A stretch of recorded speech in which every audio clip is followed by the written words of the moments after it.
Marcelo, o tema é horroroso, né? Mas muito necessário. Seja bem-vindo, bom dia. Bom dia, Kelly. Bom dia, PG. Bom dia, Gabriel. Bom dia. Agradeço pelo convite de vocês, pela essa oportunidade de poder falar sobre isso. O que eu tenho para falar para a nossa audiência aqui, que realmente é uma audiência enorme da Gaúcha, é que fique com a gente até o final. O tema é super pesado. Eu vou tentar colocar o assunto da forma não mais leve possível, porque é difícil, né, ser leve, mas que todo mundo possa entender do que a gente está falando e que acompanhe até o final, porque o abusador, ele se beneficia do silêncio. Então, se a gente não debater esse tema, quem vai se beneficiar é o abusador. E nosso papel é proteger crianças que são vítimas disso, tanto do abuso digital nesse mundo virtual, que é que a gente viu através do vídeo do Felca ali, que viralizou, né, e furou todas as bolhas, que é uma coisa importante, mas tem o abuso físico, real, né? E aí, Marcelo, a gente vai abrir várias abas aqui, né, PG? A questão das redes, a questão das fotos que eu, Kelly, posto do meu filho, né, como um álbum de família, mas eu queria começar por algo que é da tua realidade há 15 anos, que é ter contato com o material apreendido por determinação judicial desses pedófilos, computador, celular, enfim. E aí são pessoas que a gente tem como pessoas do nosso convívio, né? De profissionais renomados, que têm autoridade e que, quando vocês apreendem um computador, tem vídeo de criança sendo estuprada. Que realidade é essa que, talvez por a gente proteger as nossas crianças, a gente não fale, para a gente entender a gravidade do que a gente está falando? Bom, então vamos lá, vamos começar a falar sobre isso. O trabalho da perícia começa numa parceria que a gente tem muito boa com a Polícia Civil. Então, através de denúncias, geralmente, a gente vai na residência de algum acusado, inicialmente, de ser um abusador. Então, lá vai a equipe da informática forense do IGP, da qual eu faço parte, junto com a Polícia Civil, e a gente vai em busca de materialidade no local de crime, que a gente chama. Então, lá a gente analisa computadores, celulares, pendrives, tudo que existe de armazenamento de dados e que tem acesso à nuvem hoje em dia, né, que tem um conteúdo muito espalhado na internet. Então, a gente faz esse primeiro trabalho lá no local. Esse material depois é coletado para uma segunda análise mais aprofundada em laboratório. Então, o que a gente procura? Então, a gente está lidando diretamente com o material do abusador. Então, sim, a gente vê coisas horrorosas. Assim, essa que é a verdade, a gente vê coisas horrorosas. O que apareceu no vídeo do Felca é a superfície. O que o perito criminal vê são coisas muito mais nojentas, tá? Infelizmente, mas essa que é a verdade.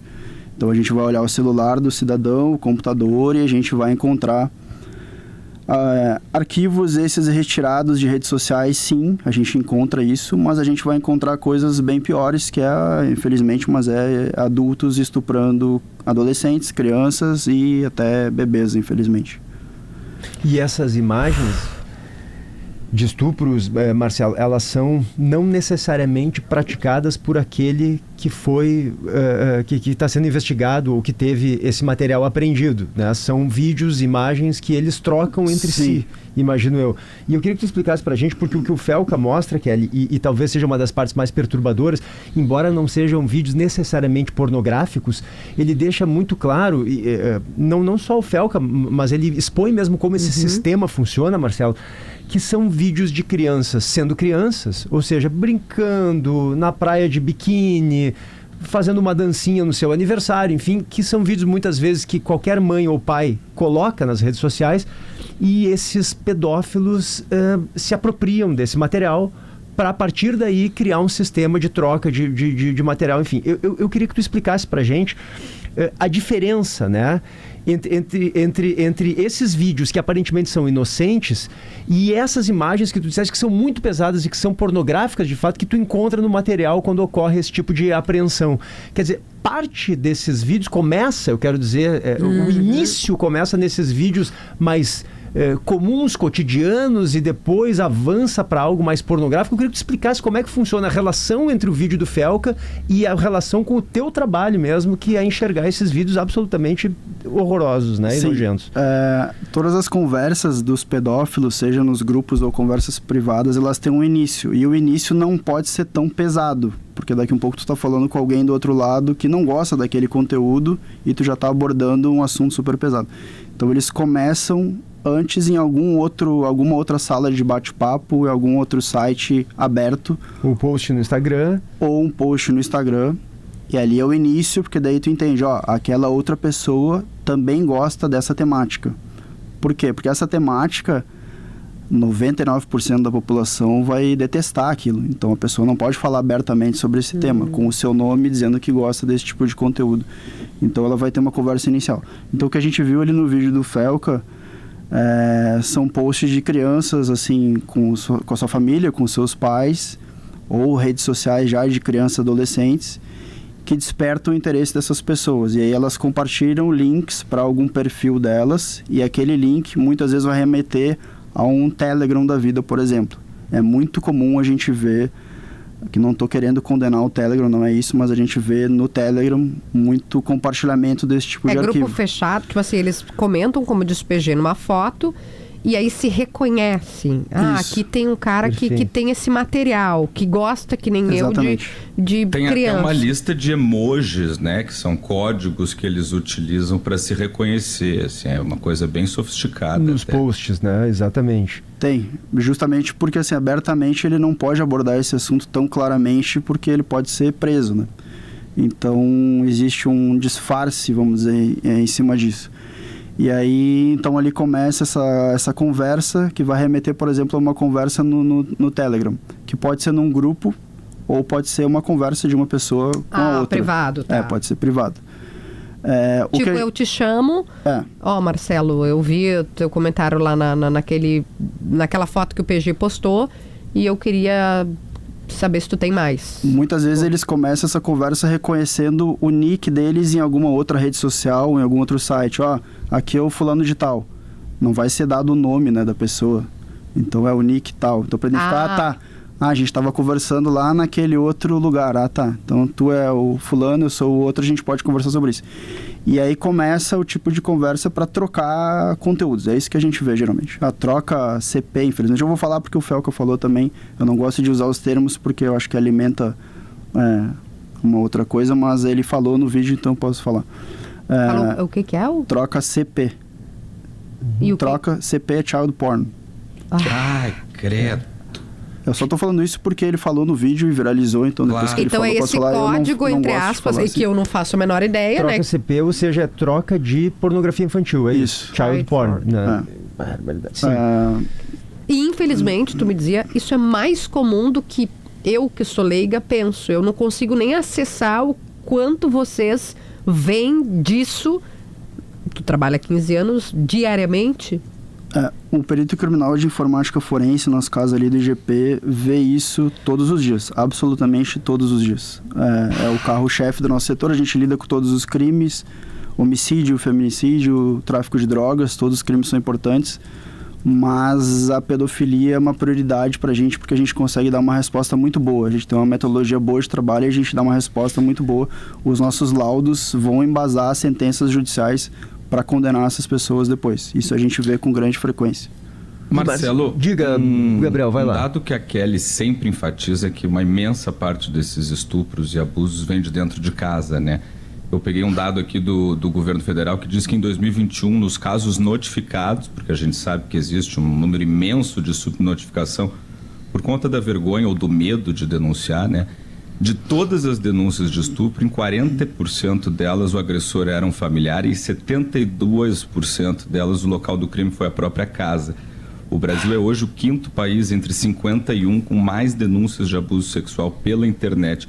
Por que a gente vai tão mal, Marcelo? O problema é mesmo a rede social ou a gente tem uma justiça que é leniente? Assim, é um somatório de problemas, né? Porque a rede social é um problema mais recente. E essa questão da pedofilia e do abuso infantil sempre existiu, né?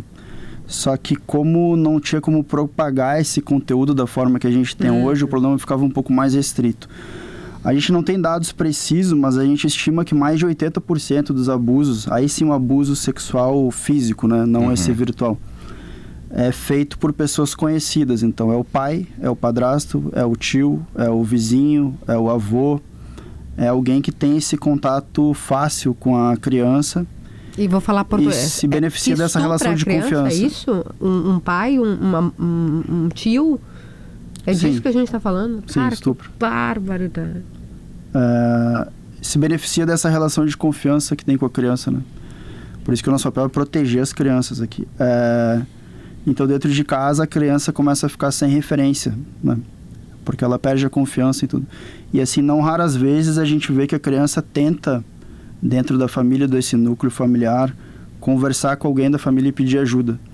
Mas muitas vezes a ajuda não é dada por uma vergonha ou para se proteger a família. Só que a gente tem que proteger a criança. Então a criança acaba sendo punida 2 vezes. Uma pelo abusador e 2, às vezes, pela outra pessoa da família que não quis acolher e salvar essa criança.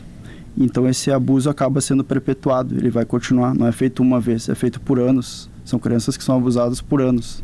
Mas a pergunta do Gabriel é as razões, né? E tu estava dizendo um somatório de problemas. O Gabriel, inclusive, perguntou, a justiça é leniente? E aí eu te pergunto, as pessoas ficam presas por esse crime? Bom, aí a gente entra num outro assunto delicado. A legislação vem mudando. Em 2023, se não me engano, que teve uma modificação. Todos os crimes relacionados à pedofilia, eles foram enquadrados no rol dos crimes hediondos. Então, assim, antes disso, a gente fazia o nosso trabalho, a gente ia na residência de algum investigado, a polícia prendia essa pessoa, levava para a delegacia, a perícia criminal ia junto na delegacia para a gente fazer a finalidade dos nossos trabalhos burocráticos. E, às vezes, o pedófilo era solto e saía da delegacia antes da polícia e da perícia terminarem o seu trabalho. Oi? Isso era realmente inadmissível. Tá? Dependendo do caso em que era enquadrado o pedófilo. Claro, se a gente comprovava o abuso dele, o estupro, ele ficava preso. Mas em outros casos não. Então, com essa mudança de lei, esses crimes passaram a ser inafiançáveis. Então, o cidadão fica preso e aí depois ele vai ser julgado. Ele vai ser preso preventivamente. Aí, claro, o juiz pode soltar, ele tem direito à defesa. Qualquer pessoa tem direito à defesa, né? E aí vai se desenrolar um processo judicial. Tem um inquérito policial primeiro e depois um processo judicial. E aí o que é importante falar aqui Obviamente eu sou perito criminal, eu vou destacar um pouco a perícia, apesar da gente ter uma parceria excelente com a polícia, todas as instituições têm que trabalhar bem nisso para dar certo, né? Mas a perícia, o perito criminal, ele é o responsável pela cadeia de custódia de vestígios. A gente diz que o perito é o guardião da cadeia de custódia de vestígios. O que significa isso?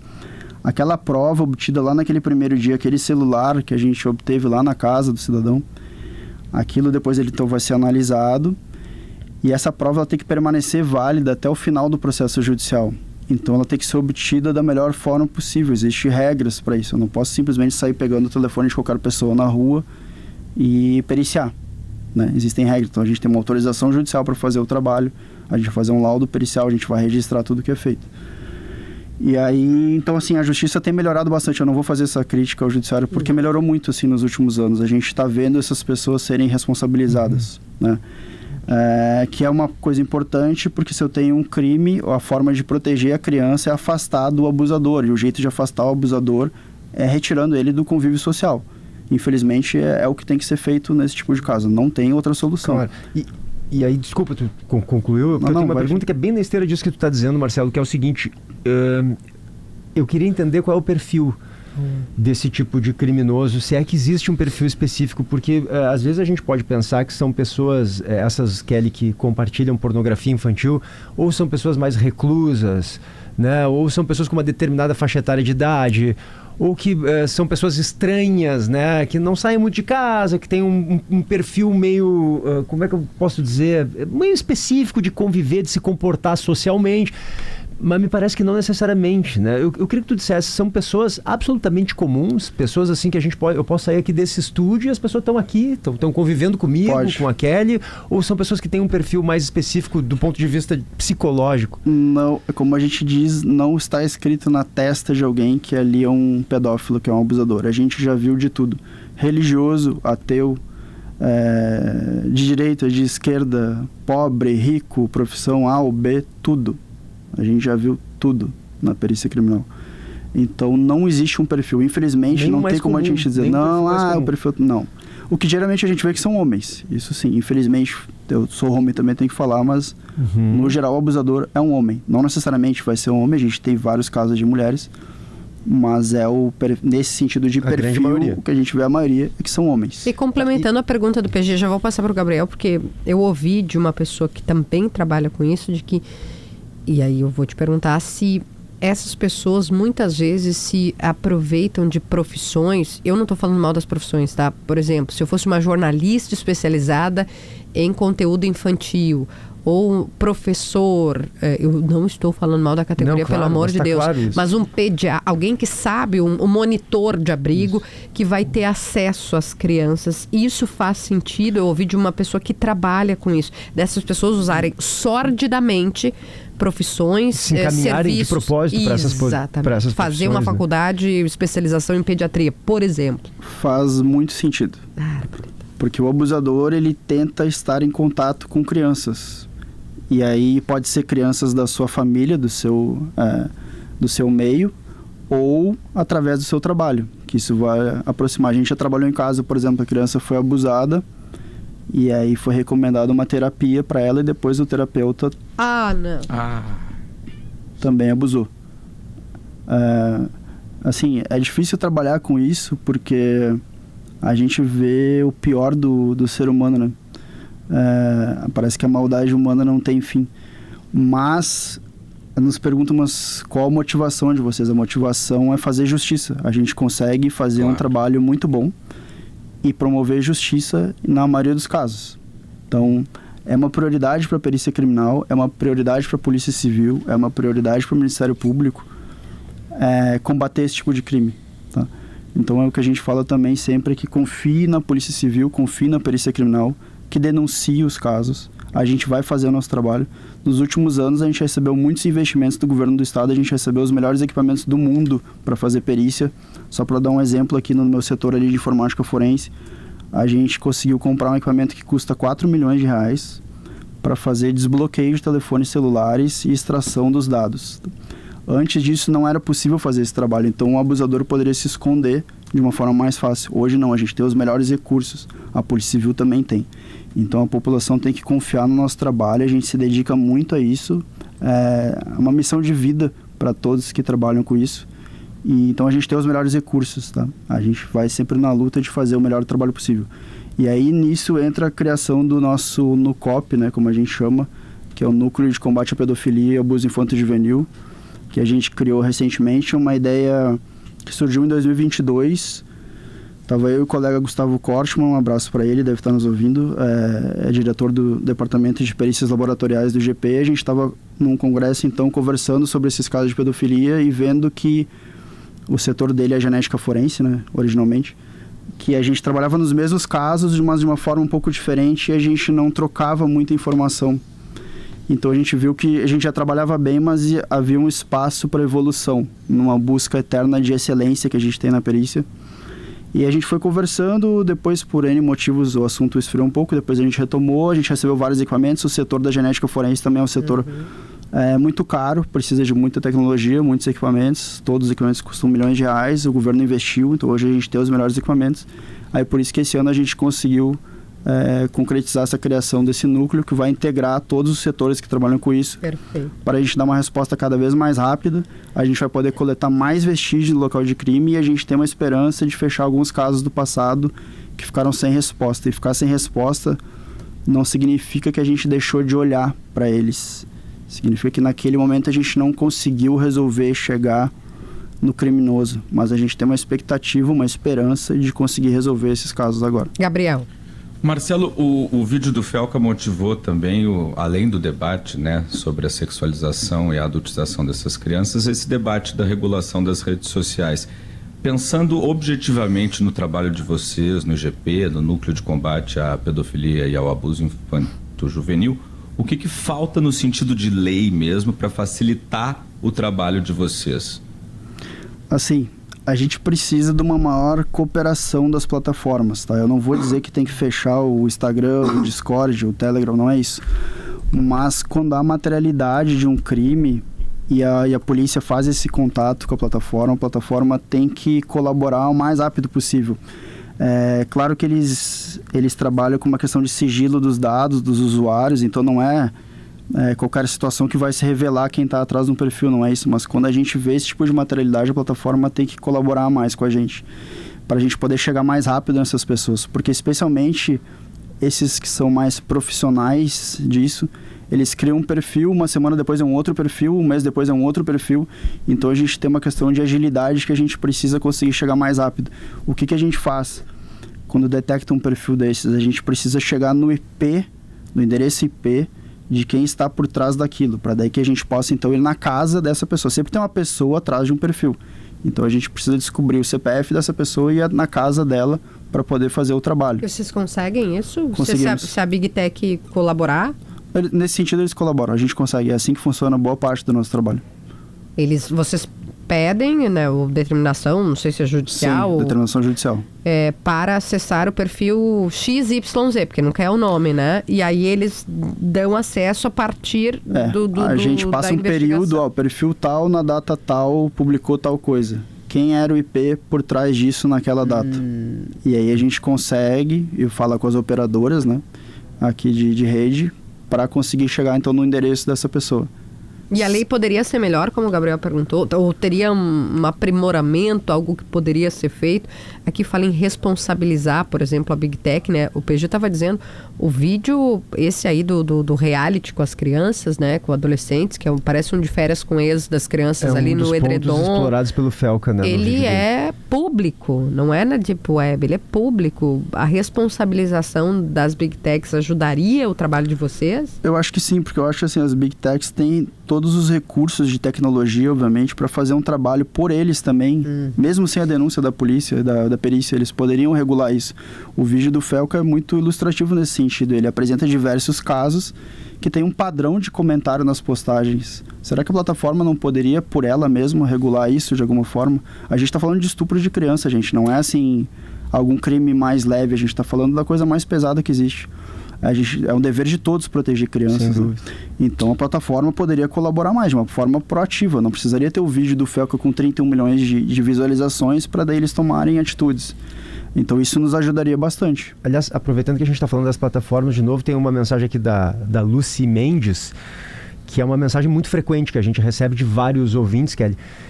Que é o seguinte, ela diz, desculpa a minha ignorância, mas vídeos e fotos normais de perfis privados podem ser acessados e usados pelos criminosos? Então a Lucy está preocupada sobre como esses vídeos que as mães, os pais publicam normalmente e frequentemente dos seus filhos são usados e de que forma são compartilhados, enfim, por esses pedófilos. Isso ocorre? É uma preocupação que os pais devem ter?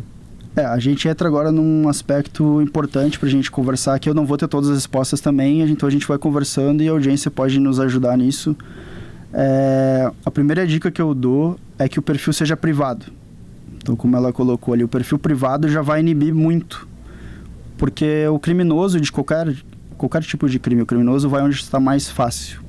Se tem um perfil público super acessível com imagens que vão satisfazê-lo, ele vai nisso. Ele não precisa tentar hackear um perfil privado. Agora, o que acontece no perfil privado, eu preciso solicitar o acesso a ele, alguém tem que me autorizar. Mas não vai estar escrito lá, eu sou o pedófilo Joãozinho. Ele vai criar um perfil que parece amigável. Então, mesmo sendo privado, às vezes o pai ou a mãe vão acabar aceitando aquela pessoa. Então, a primeira coisa que eu falo é que tenha realmente cuidado. Se o perfil é privado, se você não conhece aquela pessoa de verdade, não aceite. Não aceite. É um apelo que eu faço, assim. E aí sim, eles vão atrás desse tipo de material, eles vão se satisfazer com esse material, eles vão usar esse material para outros fins. Por exemplo, a gente vê muito a criação de perfis fakes. Então o cidadão vai atrás do material de alguma criança que esteja bem disponível e ele vai criar um perfil fake como se ele fosse aquela criança. Barbaridade. Para quê? Para ele conversar com outras crianças. E aí entra numa outra questão que é assim, num mundo ideal, uma criança não usaria celular. Ele usa as fotos, por exemplo, o PG disse, né? Porque além do perfil, por exemplo, o meu perfil que eu posto foto, tem crianças que têm perfil, né? Tem crianças de 6, 7 anos, e a gente até vê no vídeo do Fel, que elas têm um perfil. Normalmente monitorados pelos pais, em tese, né? Pelo menos, né? Em tese. Em tese. É que o mundo real, assim, eu também sou pai, né? A gente está muito ocupado, muito atarefado, então às vezes a criança está ali no celular, é um momento em que o pai ou a mãe se libera para fazer alguma outra atividade. Então essa supervisão a gente não consegue fazer tão bem, tá? Essa que é a verdade. E os abusadores, eles têm muita paciência, eles lidam com isso todos os dias também. Então ele não precisa resolver uma conversa com uma criança em 5 minutos, ele pode ficar uma semana, um mês, um ano falando com uma criança de uma forma mais amistosa, se fazendo mais amigável, passar por criança. Fazendo-se passar por uma criança, muitas vezes com essas fotos que ele captou de um outro perfil. Então ele monta esse perfil fake e ele vai falar com paciência.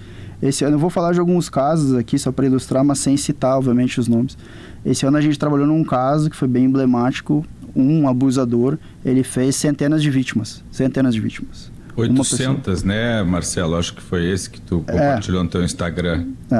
E aí, uma pessoa só. Esse que é o dado preocupante, porque é muito fácil fazer isso, entende? Nesse mundo virtual. Alguém com paciência e com habilidade, porque tu vai replicar aquele conhecimento de uma conversa com uma criança e vai fazer com a outra. E a criança, obviamente, pela sua inocência, ela acaba conversando com esse outro perfil. E é uma conversa de 1 dia, 2 dias, 5 dias, e aquele adulto que está por trás do perfil fake, ele vai ser acolhedor, ele vai acessar uma vulnerabilidade da criança. Ele vai dar atenção que às vezes os pais não estão conseguindo dar. Aquele abusador vai dar essa atenção.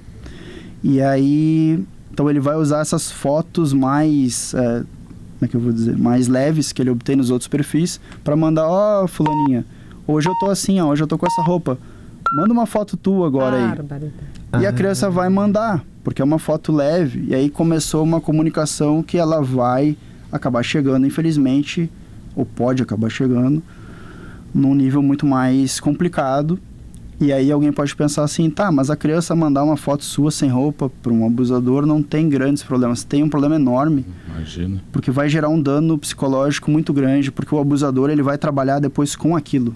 Ele vai chantagear aquela criança para ela mandar cada vez mais conteúdo. E isso vai gerar um estrago psicológico muito grande. Podem confiar em mim. Isso é horrível. Então cabe aos pais cuidar disso desde o início. Vai lá, Gabriel, pode ir. Não, você publicou no seu Instagram, né, em maio, essa parceria entre a Polícia Civil do Rio Grande do Sul e o GP, que resultou na prisão de um único homem que fez mais de 800 vítimas virtualmente. Eu queria saber, e eu acho que é importante a gente explicar isso para a audiência também, existe uma diferença no tipo penal entre estupro virtual e o físico? Sim.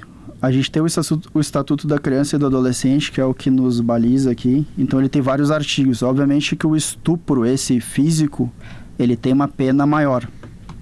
E aí depois a gente tem os outros artigos que falam do armazenamento, compartilhamento e produção de arquivos, né? Antigamente a gente tratava esse armazenamento de arquivos como se fosse uma coisa mais leve. Mas o armazenamento é o que alimenta toda essa indústria. E é uma indústria, né, da pornografia infanto-juvenil que rende dinheiro para muitas pessoas. O cidadão que está na sua casa hoje aqui, nos ouvindo até de repente, e ele consome esse tipo de material e ele pensa, eu não estou fazendo mal para ninguém, porque eu não converso com uma criança, eu não encosto numa criança, eu estou só consumindo. Ele alimenta essa indústria, porque é graças a ele que em algum lugar do mundo uma criança está sendo estuprada e tem alguém filmando esse abuso para vender esse material depois nas redes e nas plataformas por aí. Então esse cara que consome esse material, ele estimula essa indústria. E é por isso que ele também hoje é enquadrado num rol de crimes hediondos e ele fica preso. A pessoa que achar que não está errada, será presa e ficará presa pelo armazenamento desse tipo de material. Aí depois a gente tem o compartilhamento e a produção disso também. Marcelo, desculpa, o nosso tempo estourou, eu sei. Um minuto. Um minutinho, por favor, Marcelo, só o seguinte, eu acho que a relação com a minha pergunta anterior ali sobre como esses pedófilos usam vídeos em tese normais de perfis privados ou abertos de pessoas em tese normais. O que as pessoas devem fazer? Mães e pais que publicam fotos e vídeos de seus filhos aproveitando a vida, que querem compartilhar a infância dos seus filhos de uma maneira absolutamente inocente. Devem fazer isso? Não devem? Devem fazer com que cuidados? Enfim. Eu acho que a pessoa tem que cuidar, tem que imaginar se aquele vídeo que está sendo publicado, se ele cair na mão de um abusador, se gostaria que esse vídeo estivesse na mão de um abusador. Porque é possível que caia. Então, assim, de preferência, Eu entendo que as pessoas querem postar esse tipo de conteúdo, né? Eu também tenho filhos, mas que cuide a vestimenta, especialmente, assim, sabe? Se tá numa dança um pouco mais... Claro que criança não tem dança sensual, mas temos a música... que vai ser interpretado de uma outra forma. É isso que tem que pensar. Eu não interpreto assim, tudo bem. Mas esse maluco do outro lado vai interpretar dessa forma. Então que cuide disso. E se puder fazer o seu perfil ser privado, seria um pouco melhor também. Atenuaria isso. Marcelo, eu quero agradecer imensamente. A gente recebeu inúmeras mensagens, tem quase 3 mil pessoas nos acompanhando e esse conteúdo fica disponível. Depois você pode encaminhar pelo Spotify, pelo YouTube, para que outras pessoas se atentem a esse tema.